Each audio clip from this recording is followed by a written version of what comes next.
4,000 ships fell in one night. They came down gently all over the world, and every single one landed soft.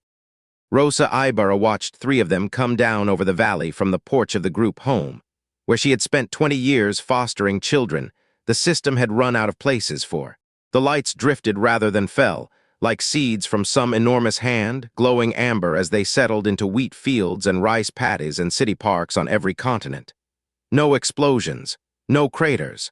The world spent the night bracing for an invasion that did not come.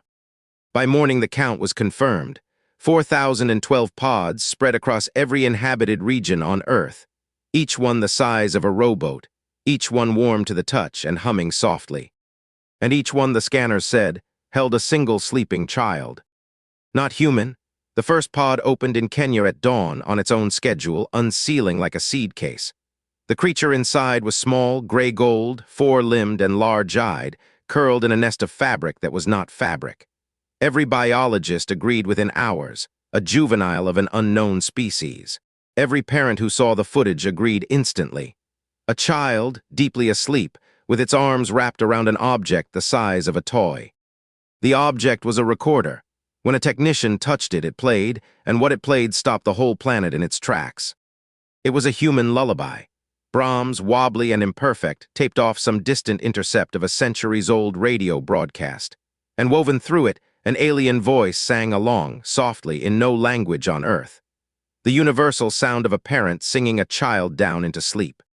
4,000 pods, 4,000 recorders, 4,000 lullabies from home wrapped in a human one.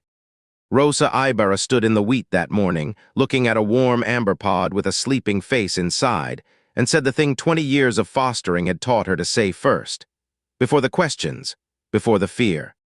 Well, she said, you'll be needing breakfast then. The children woke over the next 6 days, all over the world, in quarantine tents and village squares and research facilities.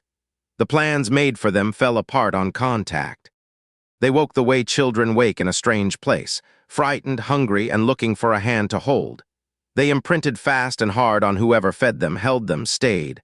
They were, the specialists estimated, the equivalent of 4 to 8 years old. They ate most human food, they slept in heaps. They learned faces instantly, and they grieved.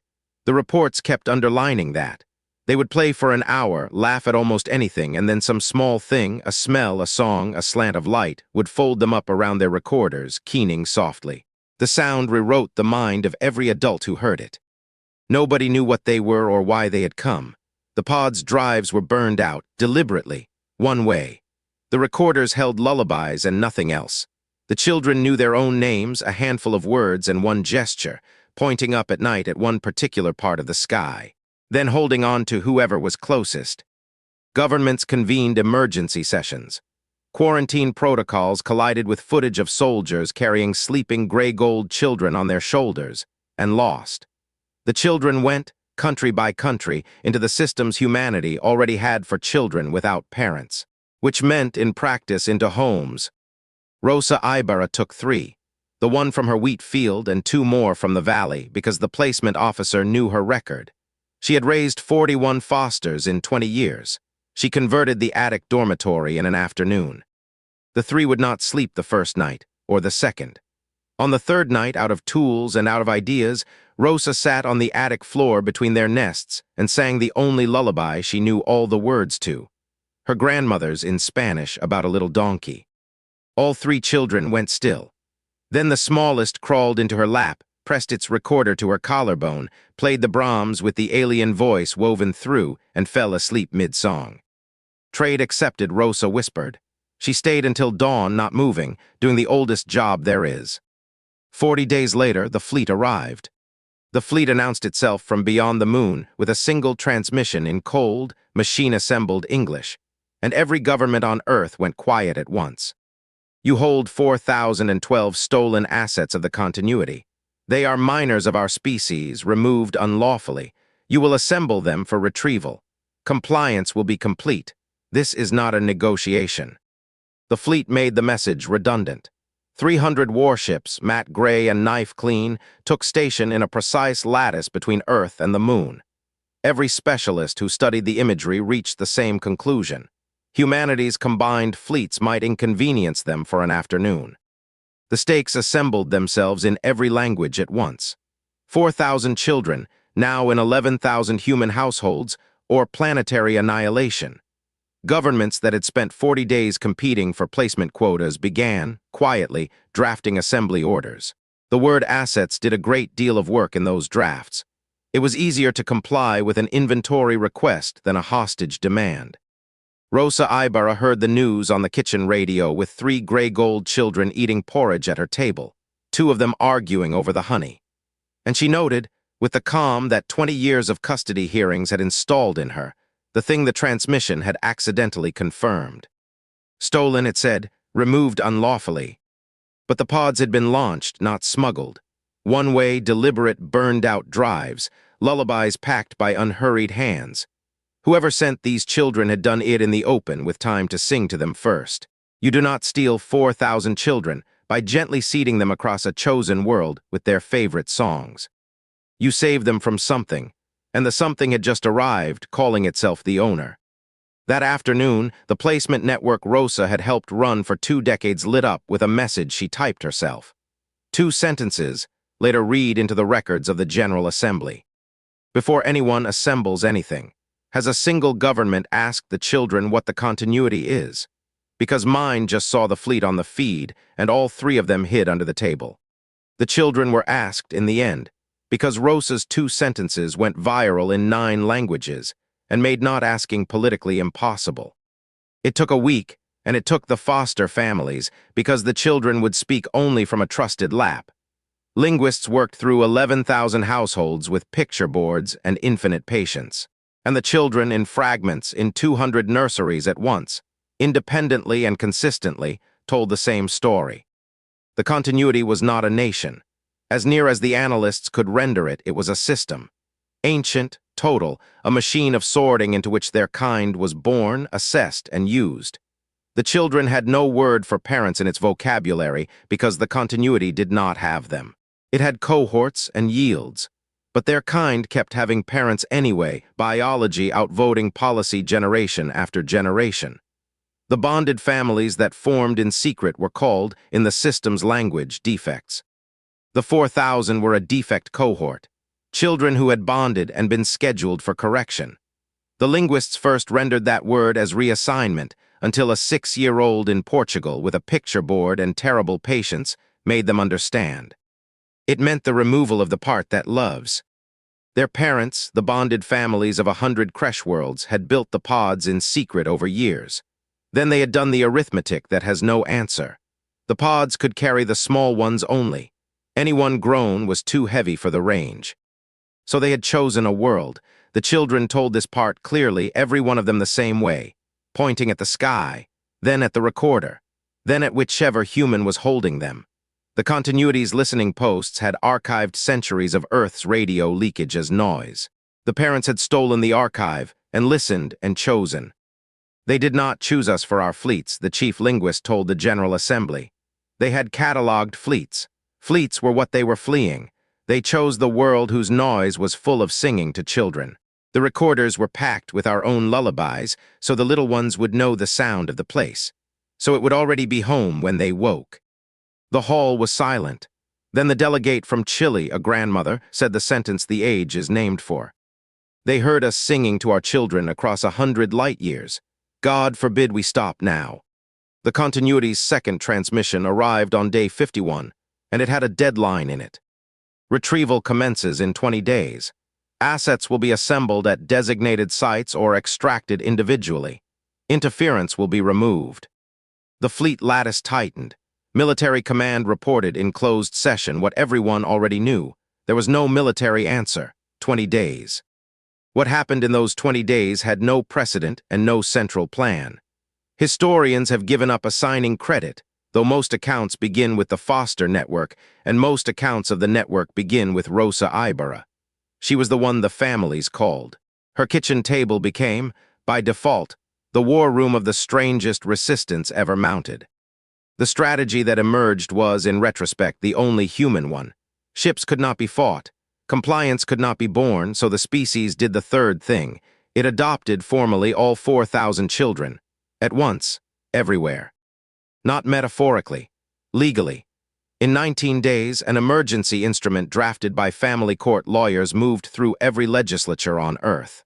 Every one of the 4,012 was granted full personhood and full adoption into their fostering households, with names entered in civil registries from Nairobi to Osaka. The core clause was one sentence, aimed like a rifle at a single word the continuity kept using. A child is not an asset. A child is a person, and this world does not assemble its persons for collection. Then, because the deadline demanded an answer, the reply was drafted at the same kitchen tables. It contained no defiance, no threat, no negotiation. It contained 4,012 adoption certificates, 4,012 new names, and the case files of every child. School drawings, medical records, photographs of them sleeping, laughing, learning to ride bicycles. It ended with one addendum, adopted by unanimous vote of the General Assembly. Its authorship was never officially recorded, but the placement network knew Rosa's typing when it saw it. You described them as removed unlawfully. On this world, it is unlawful to remove the part that loves. Come down and inspect their welfare unarmed as family services do, or go home. 70 hours before the deadline, the fleet did neither. It began to descend. The fleet came down through the atmosphere in daylight. 300 warships spread across the sky like a change in the weather, and the world's defenses held fire by unanimous, agonized command decision, because the first shot would have been the last argument humanity ever made. Extraction ships took station over the 11,000 households. Over wheat farms and apartment blocks and a group home above a valley, gray hulls hung silent at 2,000 meters. And the planet stood in its gardens, looked up, and did the thing the kitchen tables had agreed for this contingency. The one nobody had said aloud, because saying it meant believing the fleet would really come. The families stood with their children in the open and refused to hide. The images from that morning are the ones the age keeps.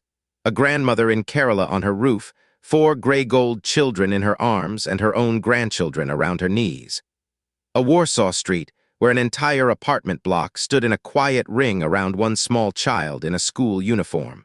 And over the valley, under the shadow of an extraction ship, Rosa Ibarra in her yard with all her children, human fosters and gray gold alike, hanging out the washing. Because, as she said afterward, the little ones take their fear from your hands. So give the hands something ordinary to do. The fleet hung there and did not extract. Hours passed. The plan for this had been kitchen table simple. Every hour they hesitate, sing. So the household sang, the way you sing to frightened children, which was, after all, the skill the species had accidentally advertised across 100 light years of radio leakage. 11,000 households sang under 300 warships. The children, holding their recorders, sang back, human songs and the woven alien voices of their first parents. The sound went up into the extraction ship's sensors, which were very good and which were listening. At sundown, the fleet's channel opened. For the first time, it did not carry the machine voice of protocol. It carried a live voice, unsteady, off-script. This is the marshal of the retrieval fleet. Stop singing, please. You do not understand what you are doing to my crews. And Rosa Ibarra, in her yard in the last light, understood all at once the thing that changed everything. The crews were listening to lullabies from home. The continuity had sent a fleet to collect a defect cohort. And being a system, being efficient, it had crewed the mission with the population it valued least. It had sent the defects. The marshal of the retrieval fleet came down alone the next morning, in a small craft that landed in Rosa Ibarra's wheat field. Hers was the household his sensors had fixed on all night, and protocol had stopped mattering to him at some point in the dark. He was tall, gray-gold, and old. He walked to her fence line and stopped, and stood looking at the children in the yard with an expression that needed no translation. The conversation at that fence is recorded because everything was recorded by then. It is short.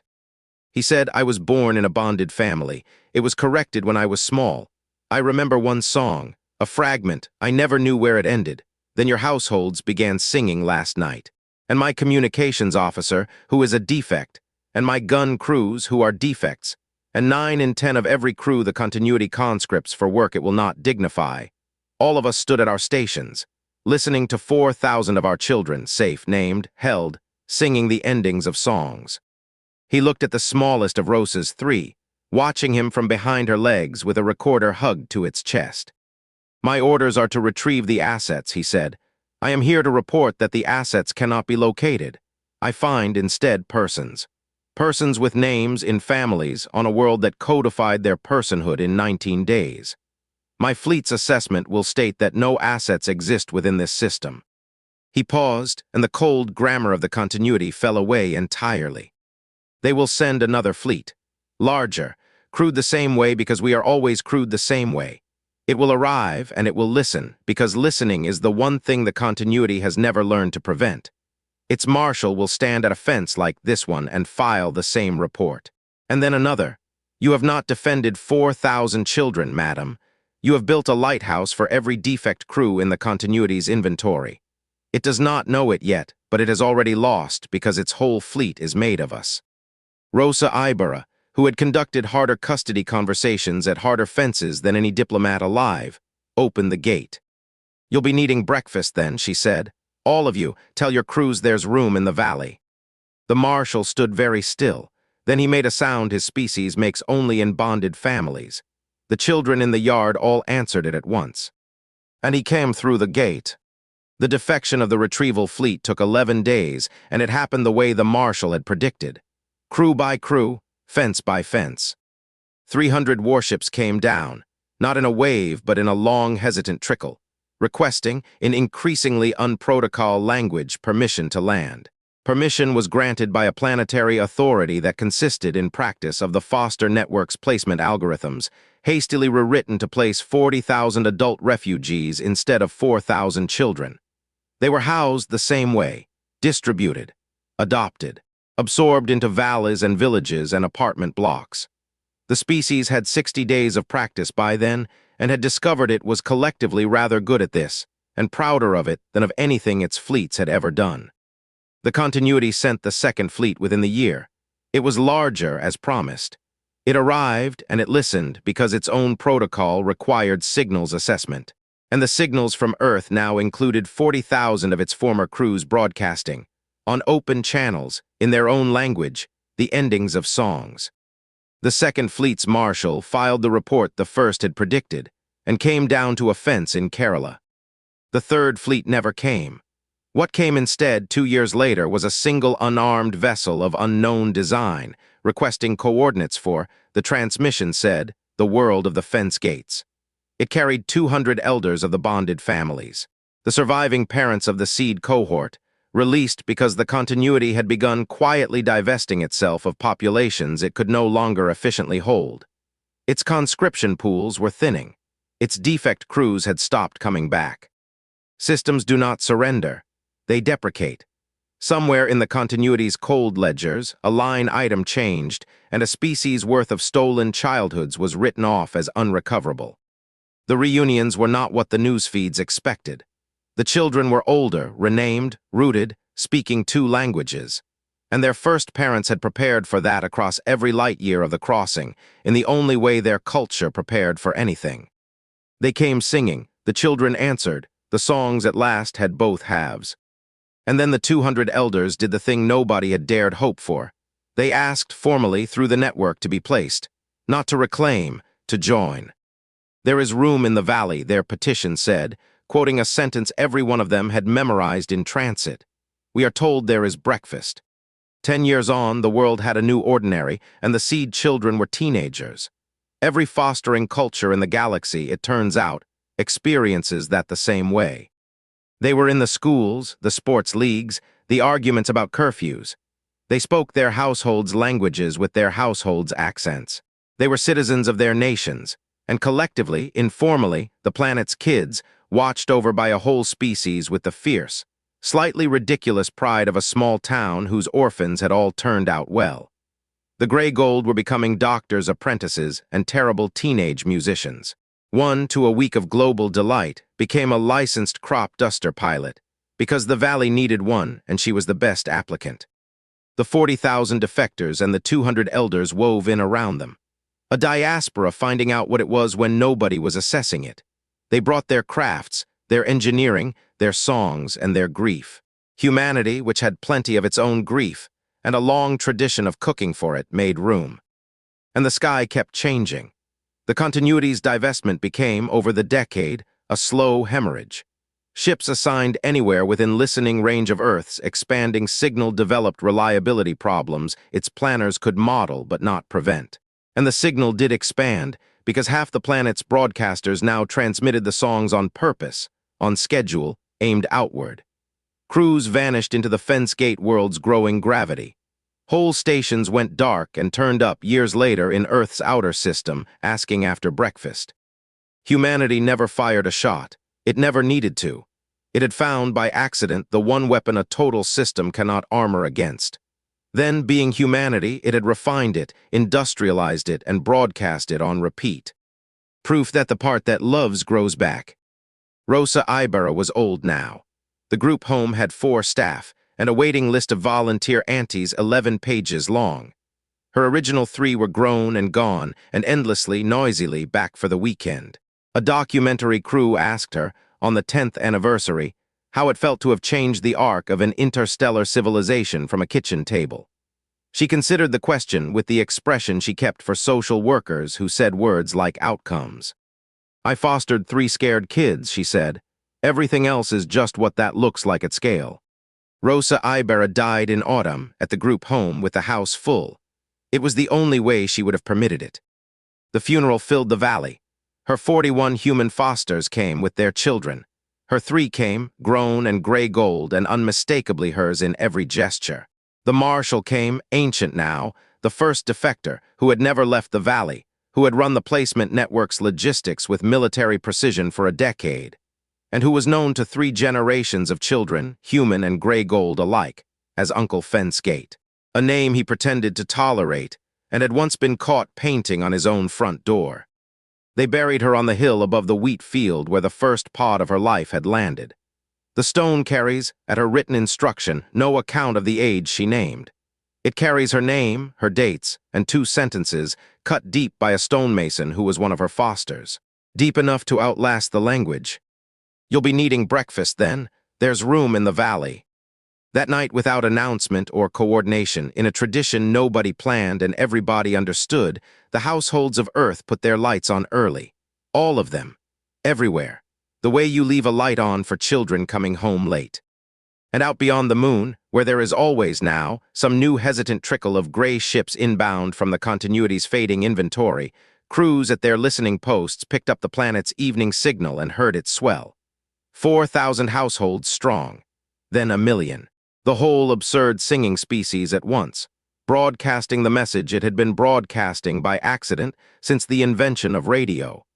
The message that had once made desperate parents aim their children at a stranger's sky. Lullabies, endings included. Somewhere out there, the analysts say the continuity still runs, colder and smaller every year, unable to conscript crews that stay, unable to explain the losses, unable in all its vast assessed inventory to locate the defect. It is not hiding. It is the only signal Earth has ever sent at full power. It is the sound of a species leaving the light on. Come down, you'll be needing breakfast. There is room in the valley. If this story stayed with you, subscribe. A new one leaves Earth every day.